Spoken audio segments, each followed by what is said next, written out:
를 축복합니다. 네. 올해는 제20대 대통령 선거가 있습니다. 그래서 많은 사람들이 자신이 대통령이 되겠다고 출사표를 던졌습니다. 원내 정당 후보가 5명이고 또 원외 정당 후보가 9명이고 무소속 후보가 14명, 총 28명의 후보가 대통령에 출마하겠다고 언론에 알렸다고 합니다. 28명 모두 다 한 사람도 예외 없이 자기가 대한민국 대통령 되기에 가장 적합한 사람이라고 주장합니다. 과연 누가 훌륭한 사람일까요? 거대 정당 후보가 가장 훌륭한 사람일까요? 표를 가장 많이 얻은 사람이 가장 훌륭한 후보일까요? 말을 가장 잘하는 사람이 가장 훌륭한 후보일까요? 훌륭하다는 것은 기준이 무엇이겠습니까? 우리는 대부분 가진 것이 별로 없고 능력도 없고 세상에 알아주는 사람도 별로 없는 평범한 사람들인데 우리는 마지막 날 우리 인생을 평가할 때 훌륭한 인생을 살았다고 평가받을 수 있을까요? 그럼 우리는 어떻게 살아야 나름대로 훌륭한 인생을 살 수 있겠습니까? 우리는 오늘부터 긴 기간 동안 매 주일마다 마가복음 강해 설교를 하려고 합니다. 특별히 이번 주와 다음 주 2주간에는 우리가 어떤 삶을 살아야 될지, 우리가 어떻게 살아야 훌륭한 인생을 살 수 있을지 우리 삶의 화살표와 같은 이정표 역할을 하는 두 사람의 이야기를 듣고자 합니다. 오늘은 특별히 마가복음을 시작하면서 마가복음을 기록한 마가를 제일 먼저 소개하려고 합니다. 마가의 삶을 살펴보면서 우리는 어떻게 훌륭한 인생을 살 수 있을지 2022년을 시작하면서 우리는 무엇보다 무엇을 힘써야 될지 함께 생각해 보고자 합니다. 전통적으로 마가복음을 기록한 사람은 마가로 알려져 있습니다. 성경에는 그의 이름을 요한 마가 혹은 마가 요한으로 표현하고 있습니다. 요한은 히브리식 이름이고 유대식 이름이고 마가는 로마식 이름입니다. 우리나라도 일제시대 때 일본식 이름이 있었고 한국식 이름이 있었지요. 사도 바울 같은 경우에는 사울은 히브리식 이름, 유대식 이름이고 바울은 헬라식 이름입니다. 그래서 요한 마가 혹은 마가 요한 이렇게 기록되어 있습니다. 그는 어릴 때 예루살렘에서 성장한 것으로 보입니다. 마가 요한의 마가의 부친에 대한 기록은 성경에 전혀 나와 있지 않습니다. 하지만 그의 삼촌이었던 바나바가 레위 지파인 것으로 볼 때 마가의 집안은 레위 지파 사람들인 것으로 알 수 있습니다. 레위 지파라면 신앙적으로 매우 경건한 집안이었다는 사실입니다. 마가의 어머니의 이름은 마리아였습니다. 성경에는 마리아라는 이름이 많이 나옵니다. 그죠? 예수님의 모친 마리아, 막달라 마리아. 아마 그 당시에 여성들이 제일 좋아하는 이름이 마리아였던 모양입니다. 마가의 어머니 이름도 마리아였고 그리고 예수님을 믿는 제자들 중에 여성 제자들 중에 한 사람이었던 것 같습니다. 이 마가의 집안이 어떤 집안이었는지 우리가 엿볼 수 있는 제일 중요한 단서는 사도행전 12장에 나옵니다. 헤로드 왕은 기독교인들을 pit박하기 시작하는데 먼저 베드로를 체포합니다. 그리고 베드로를 죽이기로 결정합니다. 베드로를 죽이기로 한 그 전날 밤에 하나님께서 이 놀라운 기적을 베풀어 주시죠. 그때 예루살렘 교회 성도들은 모여서 하나님께 베드로를 위해서 간절히 기도했다고 합니다. 그런데 하나님 놀라운 역사로 베드로가 감옥에서 풀려 나오게 됩니다. 그리고 풀려 나오자마자 제일 먼저 찾아간 곳은 어디냐 하면 자기를 위해서 간절히 기도했던 성도들이 간절히 모여서 기도했던 교회로 찾아갔다고 합니다. 사도행전 12장 12절에 보니까 마가라 하는 요한의 어머니 마리아의 집에 가니 여러 사람이 거기에 모여 기도하고 있더라. 교회가 함께 모여서 베드로를 위해서 기도했다고 하고 그 기도의 열매로 베드로가 풀려나게 되었는데 베드로가 성도들이 모여서 기도하는 곳으로 찾아간 곳은 바로 마리아의 집이었다. 마가의 어머니 마리아의 집이었답니다. 그렇다면 이 마리아의 집은 바로 교회였다는 것을 알 수 있습니다.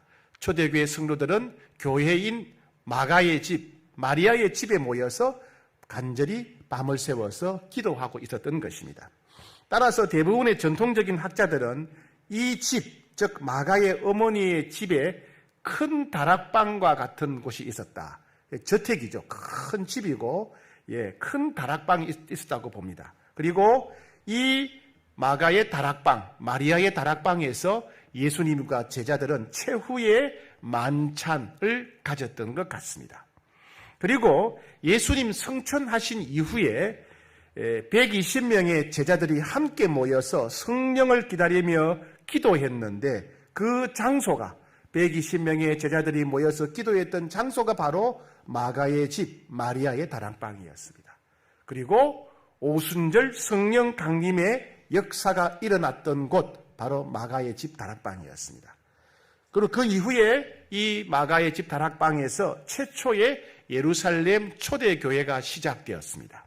성도들은 이 집에 모여서 환난당한 성도를 위해 기도하고 감옥에 갇힌 베드로를 위해서 간절히 기도했던 것입니다. 아마 마가의 어머니 마리아가 예수님의 제자였기 때문에 자신의 집을 예수님께 드려서 최후의 만찬 식사를 하게 하시고 그리고 120명의 사도들이 기도하고 그리고 여기서 초대교회 예배가 시작되고 여기서 강력한 성령의 역사가 나타나게 되었던 것입니다. 따라서 우리가 충분히 짐작할 수 있는 것은 마가는 그 당시에 상당히 어린 나이였지만은 예수님을 직접 보면서 자랐다는 겁니다.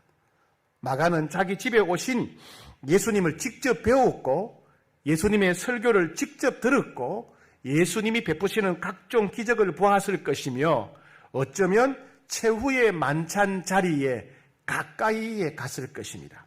그리고 마가는 예수님이 최후의 기도를 하셨던 겟세마네 동산까지 예수님과 제자들을 따라갔습니다. 그런데 마가복음에 보면 특이한 기록이 하나 나옵니다. 그때는 예수님이 최후의 만찬을 마치신 후에 제자들과 함께 감람산에 가셨을 때입니다. 예수님은 온 인류의 형벌을 대신 받으시기 위해서 십자가를 지시는 문제를 놓고 하나님 앞에 간절히 기도하셨습니다. 너무나 심각한 상황이었죠. 얼마나 간절히 기도하셨던지 이마에 땀이 핏방울처럼 흘러내렸다고 합니다. 그리고 그때 가룟 유다가 이끄는 군병들이 무기를 들고 예수님을 체포하러 오게 됩니다. 다수의 군인들이 무기를 들고 예수님을 체포하러 오자 예수님의 제자들은 급히 예수님을 버리고 다 도망을 가버렸습니다. 그 구절을 한번 살펴보겠습니다. 마가복음 14장 50절 이하입니다. 제자들이 다 예수를 버리고 도망하니라. 한 청년이 벗은 몸에 배 호디부를 두르고 예수를 따라가다가 무리에게 잡히매 배 호디부를 버리고 벗은 몸으로 도망하니라. 예수님이 잡히시자 제자들이 다 예수님을 버리고 도망갔습니다. 그런데 너무나 이상한 장면이 하나 기록되어 있습니다. 한 청년이라기보다는 소년이 이렇게 번역하는 게 옳을 것 같습니다. 한 청년 혹은 소년이 벗은 몸에 옷을 입지 않고 배 호디부를 이렇게 뒤집어 쓰고 있다가 배 호디부를 뒤집어 쓴 채 예수님과 제자들을 따라왔다는 겁니다. 그런데 예수님이 체포당하고 무리가 다 도망가자 이 사람도 이렇게 사람들이 군인들이 잡는다고 잡았는데 배 호디부를 붙잡았겠죠. 그래서 그 배 호디부를 홀라당 벗어버리고 그 알몸으로 그냥 도망갔다 하는 이야기입니다.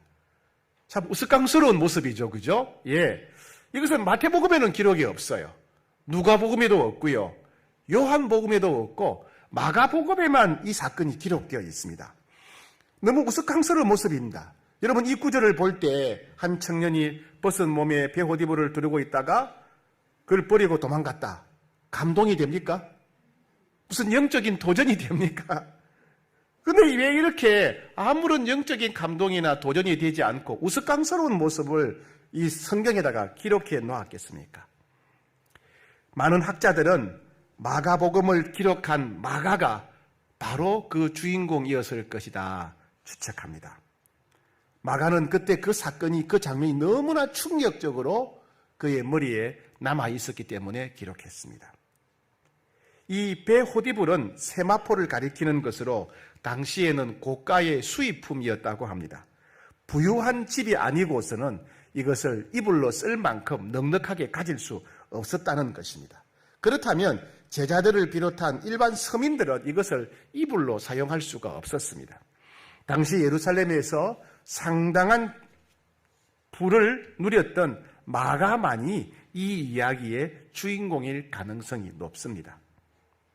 마가는 어찌된 영문인지 예수님과 제자들의 심각한 분위기와는 달리 베호디불만 걸치고 겟세마네 동산에 따라갔던 것입니다.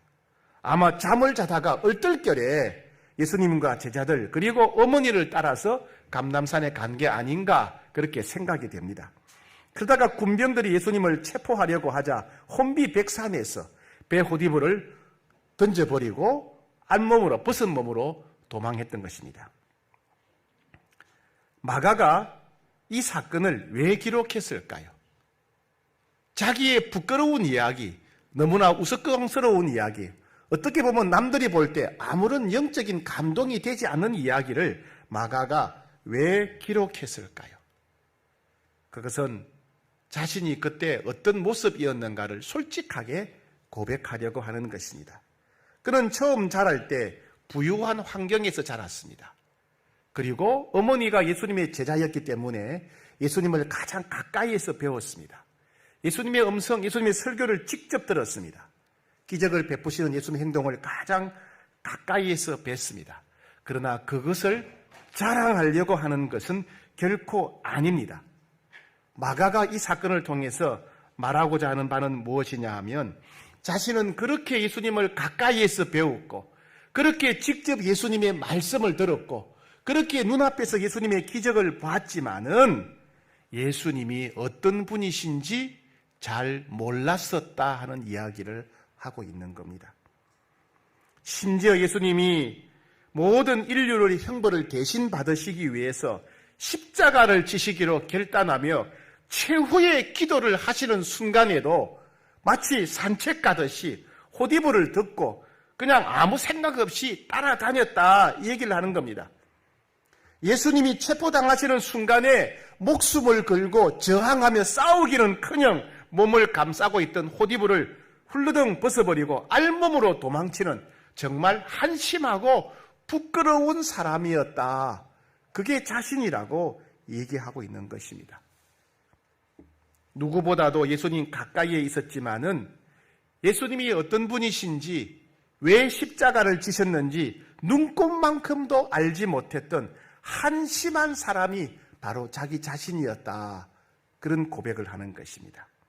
말하자면 옛날에 과거에 그는 영적으로 금수저가 아니라 다이아몬드 수저와 같은 엄청난 환경에서 자랐지만은 정작 자기 자신은 마가 자신은 흙수저만도 못한 정말 한심하고 대책 없는 사람이었다. 그게 나였다라고 고백하고 있는 것입니다. 예수님이 부활하시고 승천하시면서 제자들에게 예루살렘을 떠나지 말고 성령을 기다리며 기도하라고 하셨습니다.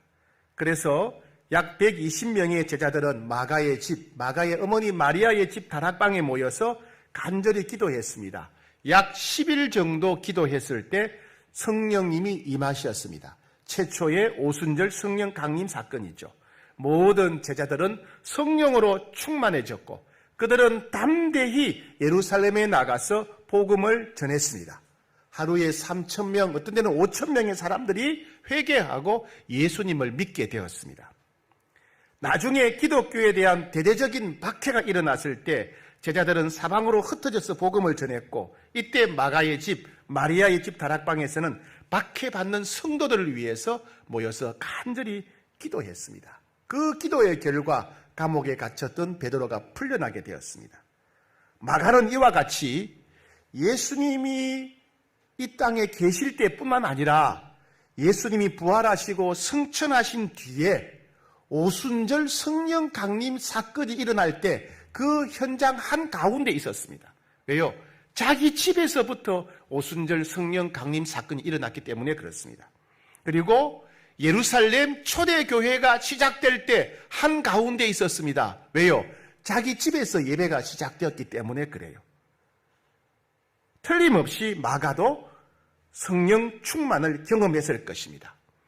틀림없이 마가도 기도의 능력이 얼마나 놀라운지 수많은 기도의 기적을 체험했을 것입니다. 자, 그런데 그런 기대와 다른 일들이 펼쳐집니다. 사도행전 12장을 보면 유대 지방에서 큰 기근이 일어납니다. 그래서 이방인들로 구성된 최초의 교회였던 안디옥 교회 성도들은 예루살렘 교회 유대 지방에 있는 성도들을 위해서 구제 헌금을 하기로 결정합니다. 그래서 바나바와 바울은 안디옥 교회 성도들이 모은 구제 헌금을 대표로 예루살렘에 전달하게 됩니다. 그리고 이 헌금을 전달하는 일을 마치고 예루살렘에서 다시 안디옥으로 돌아가는 길에 이 마가를 데리고 안디옥으로 갑니다. 사도행전 12장 25절에 보게 되면 바나바와 사울이 부조하는 일을 마치고 마가라 하는 요한을 데리고 예루살렘에서 돌아오니라. 그리고 이어서 사도행전 13장을 보게 되면 안디옥 교회는 성령님의 인도하심에 순종해서 바나바와 바울을 최초의 해외 선교사로 파송하게 됩니다. 이때 바나바와 바울은 1차 선교 여행을 떠나면서 예루살렘에서 데리고 왔던 마가를 동역자로 함께 데리고 갑니다.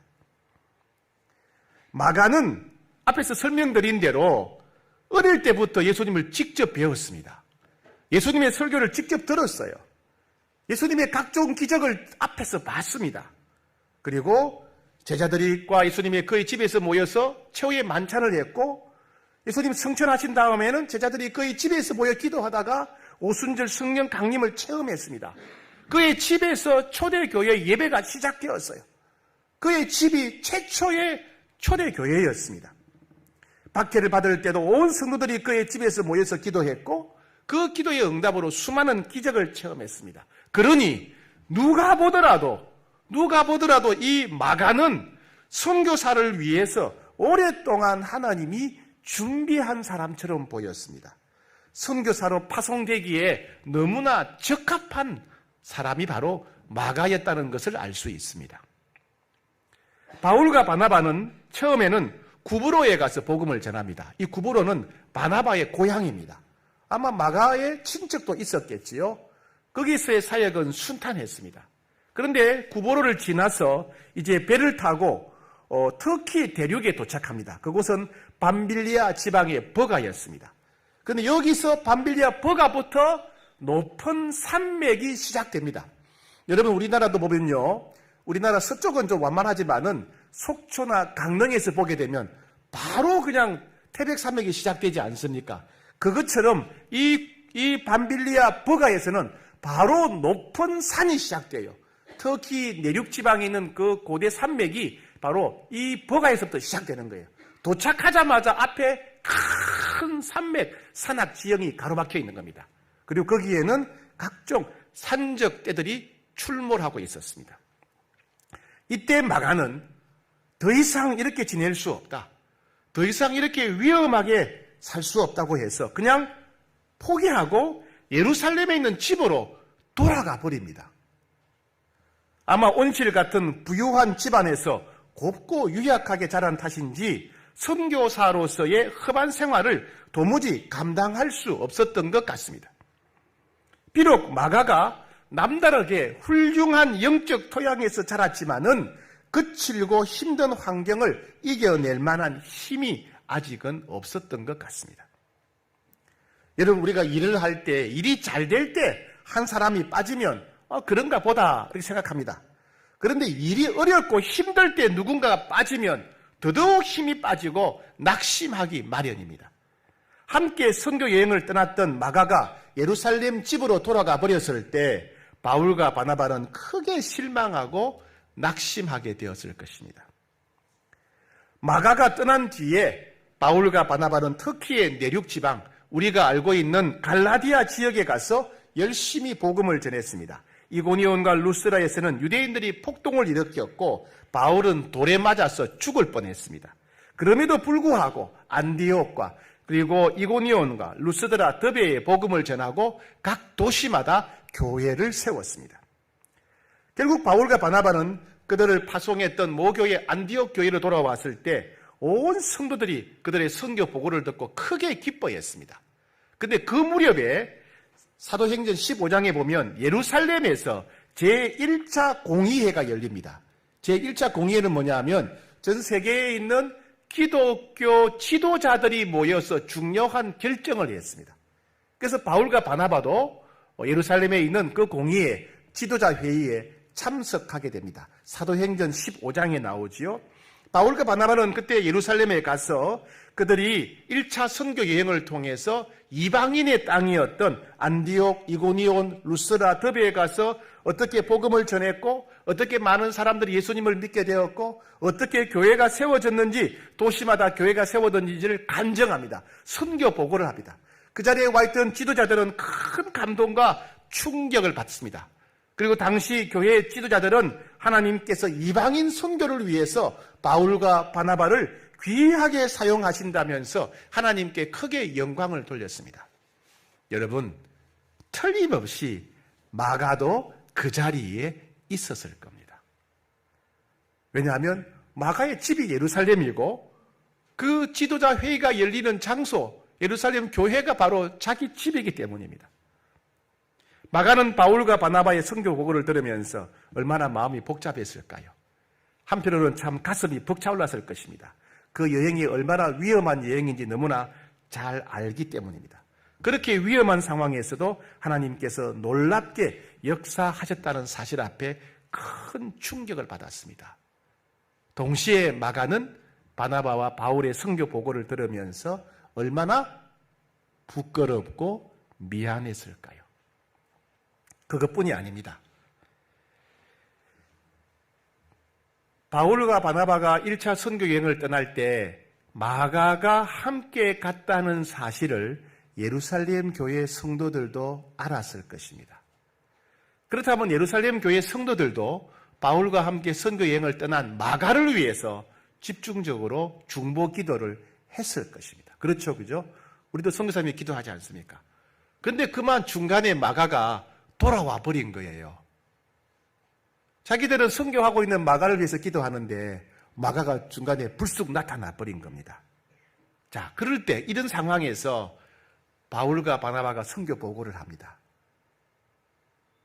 이 마가를 쳐다보는 예루살렘 교회 성도들의 눈은 어땠을까요? 어떤 심정이었을까요? 그리고 자기를 측은하게 바라보는 예루살렘 교회 성도들의 시선을 의식하는 마가의 심정은 얼마나 불편했겠습니까? 그러나 마가는 도저히 잠자코 있을 수가 없었습니다. 다시 한번 주님께 헌신을 다짐하고 다시 한번 주님을 섬기기로 결단합니다. 그래서 바울과 바나바가 2차 선교 여행을 떠난다고 했을 때 자기도 따라가게 해달라고 다시 한 번 더 기회를 달라고 부탁을 했습니다. 그런데 그만 바울이 고개를 저으면서 거절합니다.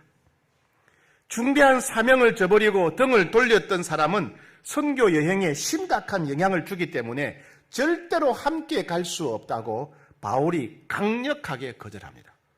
하지만 마가의 삼촌이었던 바나바의 입장은 그렇지 않았습니다. 바나바는 마가가 자신의 조카이기도 했지만 마가의 훌륭한 자질을 너무나 잘 알았습니다. 그래서 마가에게 한 번 더 기회를 주고 싶었습니다. 앞으로 훌륭한 역할을 감당하게 될 것이라고 생각했습니다. 이 일로 인해 바울과 바나바는 결국 서로 의견을 좁히지 못하고 크게 다투게 되었습니다.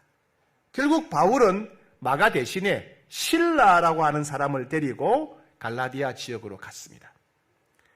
바나바는 마가를 데리고 자신들의 고향인 구브로로 갑니다. 즉 마가는 위대한 대사도 바울로부터 거절당했습니다. 절대로 신뢰할 수 없는 사람으로 평가받게 된 것입니다. 마가는 얼마나 낙심이 되었을까요? 마가는 얼마나 좌절이 되었을까요? 그때는 그랬지만 지금은 잘할 수 있는데 바울은 마가에게 기회를 주지 않았습니다. 그때는 그랬지만 다시 한번 주님을 위해서 충성하고 헌신하고 싶은 마음이 있는데 바울은 마가의 말에 귀를 기울이지 않습니다. 그때는 그랬지만 지금 마가 안에는 다시 한번 주님을 섬기고자 하는 열정으로 불타오르고 있었습니다. 그런데 바울은 쳐다보지도 않습니다. 마가에게 기회를 주기는커녕 관심조차 두지 않으려고 합니다. 심지어 누가 보더라도 마가는 절대로 신뢰할 수 없는 사람이야, 믿을 수 없는 사람이라는 표정이 바울의 얼굴에 역력했습니다. 마가는 한번 쓰러졌다가 다시 일어나려고 했는데 다시 짓밟혀서 완전히 쓰러진 심정이었습니다. 마가는 바울을 바라볼 때 마음이 어떠했겠습니까? 얼마나 속상하고 서운했겠습니까? 마가는 바울을 도무지 이해할 수가 없었습니다. 예수님의 사도라는 바울이 어떻게 이런 행동을 할 수 있는지, 하나님은 이렇게 몰인정하고 잔인한 사람을 어떻게 사용하시는지 도무지 이해가 되지 않습니다. 성령님은 도대체 이런 사람을 어떻게 사용하시는지 이해가 안 됩니다. 자신을 거절하고 무시한 바울을 도무지 사도로 인정할 수가 없었습니다. 마가는 다시 일어나기가 너무나 힘들었습니다. 예수님을 위해 쓰임받고자 하는 그런 헌신된 마음을 완전히 접어버렸는지도 모르겠습니다. 그러나 하나님은 마가를 포기하지 않으셨습니다. 우리 하나님이 어떤 분이신가 하면 이사야 42장 3절에는 이렇게 기록되어 있습니다. 상한 갈대를 꺾지 않으시며 꺼져가는 등불을 끄지 않으신다 그랬습니다. 상한 갈대를 꺾지 않으신다. 우리 하나님은 상한 갈대를 꺾지 않으신답니다. 갈대는 고대 사회에서 여러 가지 물건을 만들 때 사용했습니다. 그런데 갈대 중간에 벌레를 먹거나 상했다면 물건을 만드는 재료로 사용할 수가 없기 때문에 그런 상한 갈대는 꺾어서 땔감으로 사용하게 됩니다. 하지만 하나님은 중간에 벌레를 먹거나 상한 갈대라 할지라도 절대로 꺾어서 버리지 않는 분이시라는 겁니다. 여러분 옛날에 호롱불 사용해 보신 적이 있으시죠? 우리 청년들은 잘 모르시겠지만은 연세 많으신 어르신 분들은 아마 옛날에 호롱불 사용하실 거예요. 호롱불을 켜두었는데 기름이 다 되면 어떻게 됩니까? 나중에 심지가 타면서, 그죠? 심지가 타면서 까만 연기가 나오지요. 그죠? 그럼 어때요? 연기가 나오니까 어떻게 하죠? 불어서 꺼버립니다. 그죠? 꺼버려요. 그런데 하나님은 기름이 다 되어서 거름이 많이 나면서 불이 어두워진다 하더라도 절대로 불어서 꺼뜨리시는 분이 아니시라는 겁니다. 우리 하나님은 그렇게 상한 갈대도 다시 고쳐서 사용하는 분이시고 그렇게 꺼져가는 등불도 다시 기름을 부어서 불을 살리시는 분이라는 겁니다. 우리 하나님은 사랑의 하나님이십니다. 긍휼이 무궁하신 하나님이라는 뜻입니다. 할렐루야. 예, 그런 하나님 아버지십니다. 이후에 마가의 행적은 사도행전에는 나오지 않습니다. 이후 마가의 행적은 바울 서신에 찾아볼 수가 있는데 우리가 지난주에 큐티했고 새벽기도 했던 빌레몬서에 보게 되면 놀랍게도 마가는 바울과 함께 감옥에 갇혀 있다는 것을 알 수가 있습니다. 빌레몬서 1장 24절에 또한 나의 동역자 마가, 아리스타고, 데마, 누가가 문안하느니라. 지금 바울은 빌레몬에게 편지를 보내는데 지금 감옥에 갇혀 있는 자기와 함께 마가도 있고 아리스타고도 있고 누가도 있답니다. 여러분, 아리스타고가 어떤 사람입니까? 데살로니가 출신 사람으로서 평생 바울과 함께 동행했던 정말 의리의 사람이었어요. 누가는 어떤 사람입니까? 빌립보 출신의 의사로서 바울이 죽을 때까지 바울과 함께 다니면서 바울을 치료했던 의사예요. 정말 아리스타고 누가 대단한 사람이죠. 그들 앞에 마가, 아리스타고 누가가 함께 있다. 즉 바울은 아리스타고처럼 바울의 평생 주치였던 누가처럼 그렇게 바울과 함께하는 사람이었다. 마가가. 예. 어떻게 이런 일이 일어납니까? 더 놀라운 것은 곧 바울이 이제 골로새 교인들에게 편지를 보냅니다. 골로새서 편지를 보내면서 마가도 같이 보내요. 보내면서 골로새 교인들에게 이렇게 소개합니다. 마가가 너희들에게 도착하게 되면 마가가 너희들에게 하나님의 말씀을 전할 것이다. 그리고 너희들을 크게 위로하고 격려할 것이다. 그러니 너희들은 마가를 정말 소중히 여기며 환영해야 된다. 이렇게 말하는 겁니다. 골로새 4장 10절 나와 함께 갇힌 아리스도고와 바나바의 생질 마가와 이 마가에 대하여 너희가 명을 받으매 그가 이르거든 영접하라. 바울은 마가를 자신과 동일한 사역자로 인정한 겁니다. 자기 대신 골로새 교회에 가서 골로새 교회 성도들에게 하나님 말씀을 가르치고 위로하고 격려하고 하나님의 은혜를 전할 사역자로 막송하고 있는 겁니다.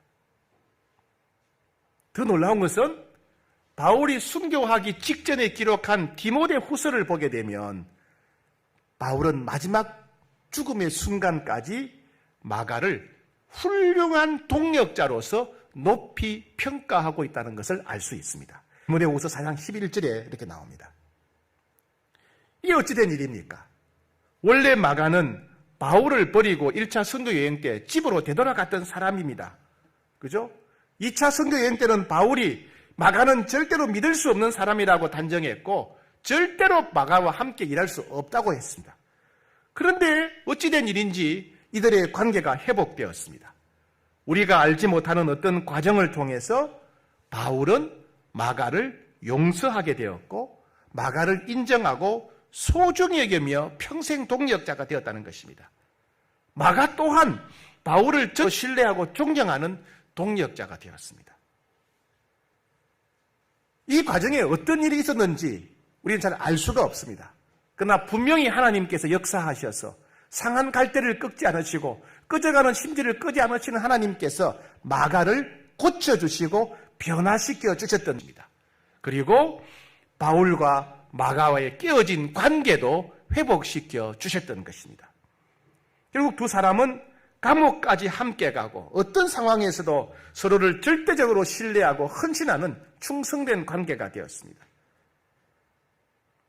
예수 그리스도의 사이 아무짝에 쓸모없는 사람, 예수님이 체포당하실 때 정말 어처구니 없는 철딱선이 없는 그런 철없는 사람처럼 보였던 마가, 그리고 사도 바울로부터 인정받지 못해서 낙심하고 좌절할 수밖에 없었던 마가였지만은 갈대를 꺾지 않으시는 하나님의 놀라운 섭리로 마가는 새 사람이 되었고 새 출발을 할 수 있었던 것입니다. 베드로전서 5장 13절에 보게 되면 베드로가 이렇게 말합니다. 택하심을 함께 받은 바벨론에 있는 교회가 너희에게 문안하고 내 아들 마가도 그리하느니라. 아마 바울이 순교한 뒤에 마가는 또 베드로의 동역자가 되었던 것 같습니다. 베드로가 전 세계에 다니며 복음을 전할 때 마가가 너무나 열심히 훌륭한 사역자, 동역자로 베드로를 도왔던 것 같습니다. 그래서 베드로는 마가를 향해서 마가가 얼마나 헌신적이고 충성스러웠던지 내 아들 마가, 내게 아들과 같은 마가라고 마가에 대한 극진한 사랑과 칭찬을 표현하고 있습니다. 그 후 마가의 재능과 은사와 믿음은 더욱 크게 성장해서 나중에는 베드로와 함께 마가복음을 기록하게 됩니다. 마태, 마가, 누가, 요한복음 중에 제일 먼저 기록된 것이 마가복음으로 알려져 있습니다. 그 마가복음을 기록하는 일을 성령님께서 마가한테 맡기신 겁니다. 마가는 복음서의 많은 걸 사도 베드로로부터 전해받았을 것입니다. 그래서 마가복음에 보게 되면 다른 복음서보다도 베드로에 관한 이야기가 많이 나옵니다. 근데 베드로에 대한 자랑스러운 이야기가 아니라 베드로가 실수한 것, 베드로가 잘못한 것, 이런 것만 모아서 기록되어 있습니다.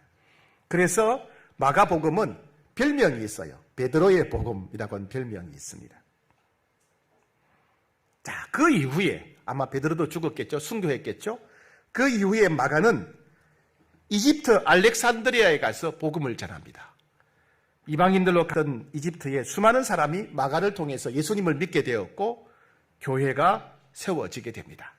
그리고 마가로부터 복음을 전해들은 이집트의 그리스도인들은 복음을 들은 지 얼마 지나지 않아서 그들의 언어인 콥트어로 성경을 번역합니다.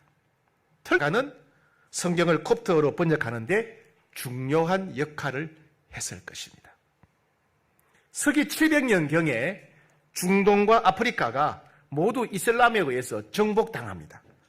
이집트도 무슬림에 의해서 정복당하지요. 그리스도인들은 갖가지 차별과 박해를 당하게 됩니다. 현재 이집트 인구의 90%가 무슬림 이슬람 교도들입니다. 10%가 기독교인입니다.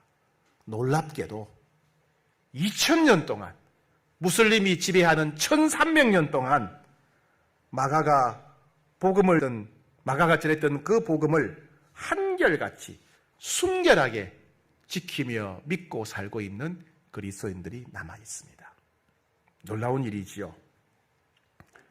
하나님은 마가를 새 사람이 되게 하셨고 새 인생을 살게 하셨던 것입니다. 예수님이 체포당하실 때만 하더라도 호디부를 홀라당 벗어버리고 알몸으로 도망쳤던 정말 철부지였던 사람입니다. 예수님이 어떤 분인지 전혀 알지 못했던 사람입니다. 십자가의 복음을 전하는 사역이 힘들다고 중간에 집으로 돌아가 버린 정말 약하고 신뢰할 수 없는 사람이었습니다.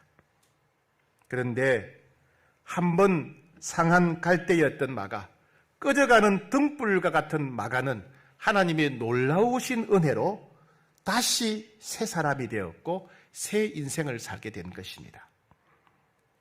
바나바와 바울과 베드로가 분신처럼 여기고 아들처럼 여기는 위대한 사역자가 되었습니다. 최초의 복음서인 마가복음을 기록하는 사명 감당하게 됩니다. 그리고 2000년 동안 믿음을 지켜온 이집트에 복음을 전하고 2000년 동안 변치 교회를 세웠던 선교사로서 자신의 마지막 일생을 불태우게 됩니다. 전능하신 우리 사랑의 아버지 하나님은 상한 갈대 같았던 마가를 절대로 꺾어서 버리지 않으셨습니다. 기름이 말라 새까만 그 얼음을 내며 꺼져가는 등 끄지 않으시고 기름을 다시 부어주셨습니다. 토기장이신 하나님은 짓밟히는 진흙 같았던 마가를 하나님 나라에서 보석처럼 쓰임받는 위대한 그릇으로 만들어주셨습니다. 여러분들도 언젠가 주변 사람들로부터 이런 말을 들은 적이 있을 것입니다. 너는 안 돼. 너는 절대 안 돼. 당신은 안 돼. 너는 실수하고 실패하고 좌절한 사람이야. 당신은 아무짝에도 쓸모이야. 당신은 믿을 수 없는 사람이고 당신은 무능력한 사람이야. 여러분, 누군가가 내게 한 이 말이 커다란 못처럼 가슴에 박혀 있지 않습니까? 그 못 때문에 너무나 슬프고 고통스럽지 않습니까?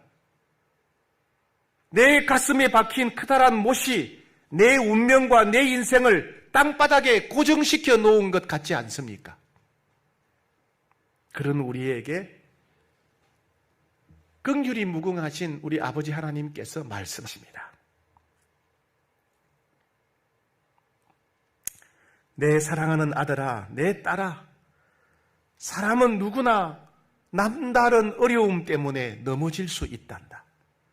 사람은 누구나 실수할 수 있단다.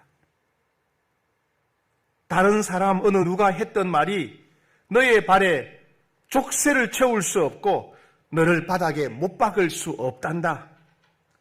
나는 네가 생각하는 모든 족쇄를 완전히 끊어버릴 것이다. 나는 네가 생각하는 모든 못을 남김없이 뽑아버릴 것이다.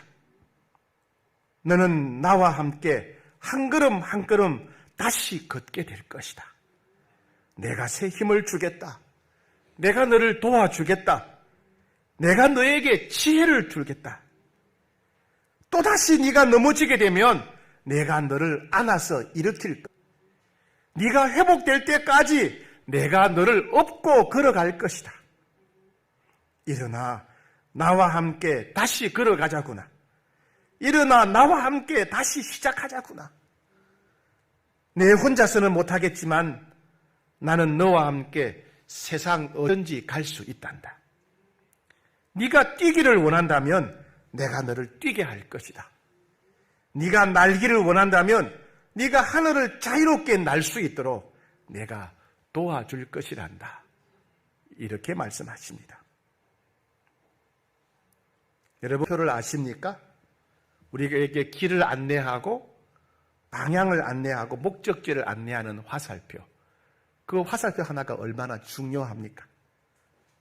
마가는 우리와 함께 하시는 하나님 아버지가 어떤 분이신지 체험적으로 우리들에게 하나님을 가리키는 화살표 같은 사람입니다. 또한 마가는 하나님을 믿는 우리, 때로는 실패하기도 하고 실수하기도 하는, 좌절하기도 하는 우리가 어떻게 살아야 될지 우리가 나아갈 길을 보여주는 화살표와 같은 사람입니다. 2022년 우리는 무엇보다도 마가처럼 그 하나님을 가까이 해야 되지 않겠습니까? 주님은 우리의 찢어진 가슴을 치유해 주실 것입니다. 우리의 상한 마음을 고쳐주실 것입니다. 우리의 깨어진 모든 관계를 회복시켜 주실 것입니다. 우리 힘으로 할 수 없는 관계를 회복시켜 주실 것입니다. 우리가 실패했고 우리는 넘어졌지만은 주님은 다시 우리를 주실 것이고 때로는 우리를 업고 가실 것입니다. 그러니 새해 누구보다도 주님을 먼저 만나기로 합시다. 새해 어떤 일보다도 주님을 만나는 일에 가장 힘쓰는 여러분 되시기를 축복합니다. 우리 같이 한번 기도하겠습니다.